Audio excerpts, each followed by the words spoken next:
শুকরিয়া আদায় করি আমি মহান রব্বুল আলমিনের দরবারে যে আল্লাহ আমাকে আবার পরিপূর্ণতা আনছেন।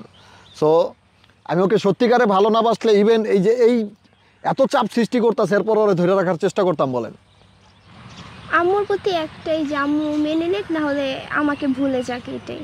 এর উপর আর কোনো কথা থাকে না ভাই। সো আমি চাই যে ইকরাকে নিয়ে আমি সারা জীবন থাকতে, ইভেন আমাদেরকে যেন আমাদের মাঝখানে যেন কেউ বাধা হয়ে না দাঁড়ায়, সুন্দর মতো বাঁচতে চাই, এটাই আমি মানুষের কাছে এটাই চাওয়া। ইভেন ওর আম্মুর কাছে এটাই বলা যে আপনি একটু ভালো হন। আমার কাছে অনেক ভালো, কারণ আমার সাথে কখনো খারাপই করে নাই, আর আমি কখনো দেখিও নাই তেমন কিছু। আচ্ছা ইকরা, একটা জিনিস বলবেন, সাকিবের কি দেখে প্রেমে পড়েছিলেন, কিভাবে প্রেমে পড়লেন? কি দেখে প্রেমে পড়ছি? এমনি প্রেমে পড়ছি, ভালো লাগছে, আস্তে আস্তে প্রথমে ভালো লাগছে, এখন অনেক ভালোবাসি। অনেক খারাপ ছিল, আর আমি শুধু অপেক্ষা করতাম যে সে কবে কল দিবে, কীভাবে তার সাথে আমি কন্ট্যাক্ট করবো বা আবার তার কাছে আসতে পারবো। হয়েছে কারণ আমরা পালায় বিয়ে করছিলাম, তো অপহরণ মামলা দিছিল এর কারণে। আর আমার বয়স তখন 18 বছর হয় নাই, তাই আমার কোনো কথাই কোর্টে তখন নেয় নাই। মানে অরিজিনালি 18+ হয়েছে বয়স, কারণ ইন্টার ফার্স্ট ইয়ারে পড়ে। আপনার ওর বয়স 2 বছর কমায় রাখছে ওর আম্মু। ওর যে 2005 সালে জন্ম, কিন্তু 2007 দেওয়া জন্ম নিবন্ধনে। সো ওইভাবে জন্ম নিবন্ধন দেখায় ওইটা যদি শো করে যদি মানুষের বয়স যাচাই করা হয়, তাহলে তো একটা বৃদ্ধ লোকেরও কি বয়স 18 বানায় নিয়ে আসা যাবে, ঠিক আছে? কারণ অরিজিনাল যে বয়স, ওই বয়সটা আর 19-এ পড়ছে নাকি? অরিজিনাল যে বয়স ওইটা কিন্তু 19-এ পড়ছে। আর উনি আমাকে 17-16 বছর বয়স দেখায়া সার্টিফিকেট বানায়া, জন্ম নিবন্ধন বানায়া, তারপর সে আমাকে মামলা দিছে, আমাকে জেল খাটাইছে 4 মাস। মানে খুবই অন্যায় কাজ করতেছে আমাদের সাথে। ইনশাআল্লাহ যদি না পারে তাহলে আমার কোনো সমস্যা নেই। পাইছেন? ভয়াবহ রূপ ধারণ করতে পারে। সাঁতার পারলে তো উঠে যাবো, তাই না? সাঁতার পারলে নদী থেকে বেঁচে আসা যায়? অবশ্যই যায়, যত বড়ই হোক না কেন নদী। তাহলে যে আমরা তো অতীতের অনেক ঘটনা আমরা জানি, লঞ্চ ডুবি যে সকল মানুষ মারা যায়, তারাও তো অধিকাংশ মানুষ সাঁতার জানে, তাহলে তারা মরে তাদের হায়াত ছিল না, তাই। তাহলে আপনি কি বোঝাতে যাচ্ছেন? বুঝালেন, কি বোঝাতে চাচ্ছি? খুঁজতেছে না, সে বাসায় বসে বসে আর পুলিশদের দিয়ে খিলগা থানায় যায়, থানায় গিয়ে পুলিশদের দিয়ে হুমকি ধুমকি দেওয়াচ্ছে, এই আর কি। কারণ একবার তো আমি ওর সাথে থাকতে চাই সুন্দরভাবে, আর আমার পিছনে যা কিছু হয়েছে আমি সব কিছু ভুলে সুন্দরভাবে বাঁচতে চাই, এটাই আমার চাওয়া, আর কিছু না। স্ত্রী ছিল না, সে ফিটিংবাজ, ফিটিং দিয়ে আমাকে আটকে। আমি তো অনেকবার বলছি ভাই, আপনাদের প্রেসের কাছে অনেকবার বলছি, আপনাদের কাছে, যে ভাই সে ফিটিংবাজ। তার প্রেজেন্ট দেখছেন যে 2টা ছেলে মেয়ে আছে, আর আমার তো কোনো সন্তান নেই তার কাছে। তাহলে সে আমার কিভাবে স্ত্রী হইল? তার হাজব্যান্ডও তো প্রেজেন্ট আছে, শাওন গাজী নাম। তাহলে সে আমার স্ত্রী কিভাবে হয় ভাই? একটা মেয়ে 2 জনের ওয়াইফ কেমনে হয়? এই জিনিসটা আপনারা একটু বিবেচনা করবেন। সাকিব ভাই, আমরা জানি ভালোবাসা দিয়ে সবকিছু জয় করে নেওয়া যায়।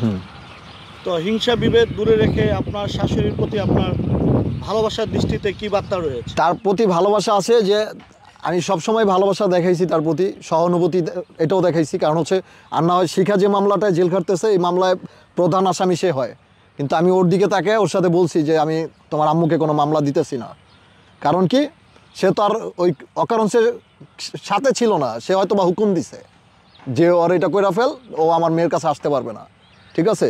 ওই হিসাবে ওনাকে ছাড় দিছি। ইভেন ওনাকে এই কথা বলছি যে আমাদেরকে একটু প্রতিষ্ঠিত হইতে সময় দেন, কারণ আমাদের এই বয়সে কিন্তু প্রতিষ্ঠিত না সবাই।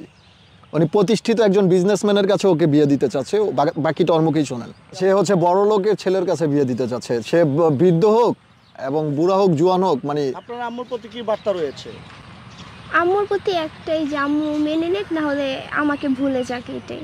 এর উপর আর কোনো কথা থাকে না ভাই। বড় লোকের ছেলেকে তো আমি আর ভালোবাসি না, আমি তোকে ভালোবাসি, তাই না? তো আমি তো বিয়ে করতে পারবো না। সাকিবের তো আসলে, আর ও তো গরিবের মেয়ে না ভাই, দরকার নেই। ওর টাকা পয়সার প্রতি কোনো লোভ নেই, কারণ ওর বাবারও 2-4টা বাড়ি গাড়ি আছে। সাকিবের কিছু থাকার দরকার নেই, সাকিব থাকলেই হবে। না সাকিব তো আপনি কি সবকিছু। তোমার বাবার পরিচয়টা দিয়ে দাও। না বাবা, আম্মু যদি একটু বুঝাইতো বাবাকে, তাহলে বাবা হয়তো মানতো। আমরা তো জানি মেয়েরা বাবার প্রতি একটু দুর্বল হয়। হ্যাঁ। আপনি আপনার বাবাকে কি ভালোবাসেন না? ভালোবাসি অবশ্যই। বাবা চায় আমি অনেক শিক্ষিত হই, বাবার মনের মতো হই, এটা চাই। বাবা সবসময় আমাকে লেখাপড়া করাতে চাইছে, বিয়ে টিয়ে এগুলো কখনো প্রেশার দেয়নি। আচ্ছা, বাবার প্রতি কি বার্তা রয়েছে? বাবার প্রতি, বাবাকে অনেক ভালোবাসি, এইটাই। বাবাকে মিস করছেন? হ্যাঁ, মিস তো করি। আজকে আমাদের ভিডিওর মাধ্যমে বাবাকে উইশ করবেন? থাক অন্যদিন। বাবার কথা মনে পড়তে কি, বাবার কথা বলে কি মনটা খারাপ করে দিলাম?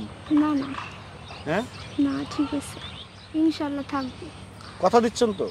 আচ্ছা ভাই, আমি রিয়েল ভালোবাসা বলে না মানুষ এই দুনিয়া থেকে উঠে গেছে, হ্যাঁ, ধোকা খাইতে খাইতে। ওরে রিয়েল ভালোবাসা, ওর জন্য আমি জেল খাটছি, ওর জন্য আমার জীবন যৌবন যা বলেন সব কিছু হারাইছি। ইভেন আল্লাহ এটা স্বাভাবিক করছে, আল্লাহর শুকরিয়া আদায় করি আমি মহান রব্বুল আলমিনের দরবারে, যে আল্লাহ আমাকে আবার পরিপূর্ণতা আনছেন।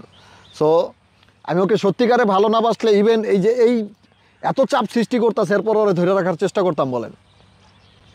হ্যাঁ, অন্য কোনো ভীতু ছেলে মেয়ে হইলে কি করতো, যে এত হুমকি দুমকি দিচ্ছে পাঠায় দিই বা নিয়ে জানাইসা, এটাকে ব্যর্থ বলে।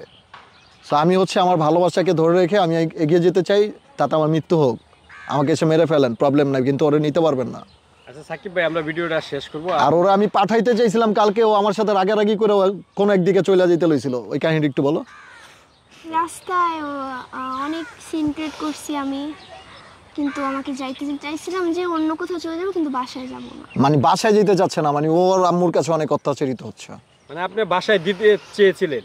মানে ও আর আম্মুর কাছে প্রতিনিয়ত এই যে আমাকে যেভাবে ব্যাড ল্যাঙ্গুয়েজে গালি দিচ্ছে দেখছেন, এইভাবে ওকে বিচ্ছিরি বিচ্ছিরি ভাষায়, মানে ও একটা মেয়ে মানুষ, ওরে এইভাবে বিচ্ছিরি ভাষায় গালিগালাজ করে। এই জন্য হচ্ছে ও বাসায় যেতে চাচ্ছে না, বা বাসাকে একটা নিন্দুক একটা জায়গা মনে করতেছে, নিন্দাজনক একটা জায়গা। যাবো কেন? আমি তো যাওয়ার জন্য আসি।